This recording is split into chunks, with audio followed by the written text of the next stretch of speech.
ঘর থেকে বিকোয় না, রাতের অন্ধকারে তারা আমার সব জায়গা ভেঙে চুরমুর করে ফেলছে। আওয়ামী লীগের যে একটা প্রভাব, এই প্রভাবটা তারা হারাইছে। ব্রাহ্মণবাড়িয়া সদর উপজেলার গোকর্ণঘাট গ্রামে ভূমিদস্যু চক্র কর্তৃক রাতের আধারে সীমানা প্রাচীর ভেঙে ফেলার অভিযোগ উঠেছে। ঘটনার শিকার গোকর্ণঘাট গ্রামের বুকুল আহমেদ জানান, গত ১২ বছর যাবৎ তার জায়গাটি নিয়ে মামলা চলছিল। অবশেষে আদালতের রায়ে সেটি ফিরে পান।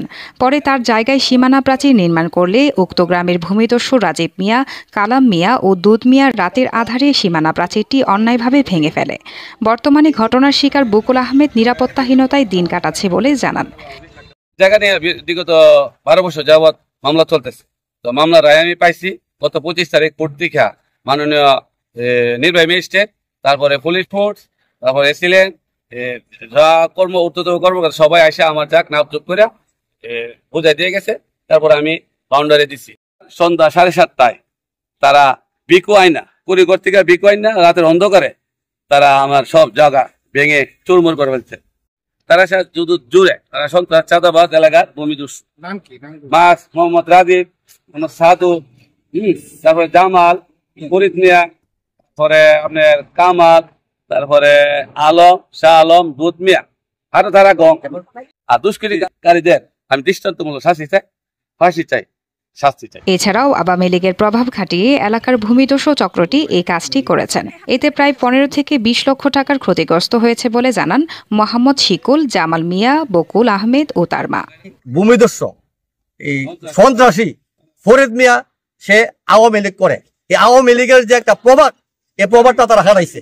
ফরিদ মিয়ার ভাই, ফরিদ মিয়ার ভাতিজা এবং ফরিদ মিয়ার বাইকনা এবং ফরিদ মিয়ার বোনজামাই রহিম বাদশা, তার বাইকনা যে রাজীব, তারা সকলে একমতয়া রাতের অন্ধকারে বিকুনিয়া আমাদের জায়গাটা ভাঙাতে। আমরা এই জায়গা ভাঙ্গাতে আমরা প্রায় 16 থেকে 20 লক্ষ টাকার ক্ষতিগ্রস্ত হয়েছি। আমরা এই গ্রামবাসী 16 আনা মানুষ থেকে 15 আনা মানুষ সকলে আমাদের সাপোর্টে আছে। সবাই একটা কথাই বলছে, যেভাবে জায়গা ডাক ডুল ফিটাইয়া এলাকাবাসীর দেখায়া তোমরা জায়গা দিয়ে গেছে, এই জায়গার মধ্যে হেরা হাত দিছে, হেরার কোনো ন্যায় পাইতো না, নিস্তার পাইতো না। আমরা চাই এই ভূমিদস্যু এই আওয়ামী লীগ কইরা তারা যে প্রভাবটা এখানে খাটাইছে, আমরা যে ওয়ালটা ভাঙছে, আমরা যে 16 লক্ষ টাকার ক্ষতিগ্রস্ত করছে, তাদের দৃষ্টান্তমূলক শাস্তি এবং ফাঁসি চাই।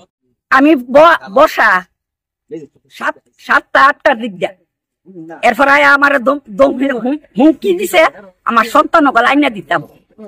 সারাদিন কাজ করছে, আমি কইছি সারাদিন কাজ করে গেছে, আইসো না অন আন্দার উন্দার আইসো করে দেড় বাইক গেছে। এরপরে আমার হুমকি দিছে মারবো, পুলিশে ভিড়ে রাখতে না, পুলিশে ভিড়ে রাখতে না। এরপরে হুকুম দিছে এটা ভাঙ্গো। 25 তারিখ নাজির এবং পুলিশ নাজির এবং ম্যাজিস্ট্রেট সকালে পুলিশ নিন্দা জায়গা বুঝাই দিয়ে দেওয়ার পরে এরা কাজ করছে। 26 তারিখ 25 তারিখও কাজ করছে, করার পরে 26 তারিখ রাত্রে এরা ইয়ারা ভাঙা লাইছে বিকু দিয়ে। এই ব্যাপারে প্রতিপক্ষের রাজীব মিয়া ভাঙচুরের বিষয়টি অস্বীকার করেন এবং তিনি জায়গার মালিক বলেও জানান। বিষয়টি নিয়ে ব্রাহ্মণবাড়িয়া সদর মডেল থানার ওসি মোজাফফর হোসেন বলেন, একটি পক্ষ মামলার রায় পেয়ে জায়গাটিতে দেয়াল নির্মাণ করলে প্রতিপক্ষ সেটি ভেঙে ফেললে বকুল মিয়া নামে একজন অভিযোগ দেয় এবং তদন্ত চলছে। এ বিষয়ে আদালত যে রায় দিবেন সেটিই চূড়ান্ত সিদ্ধান্ত হবে। জাতীয় টিভি নিউজ ডেস্ক।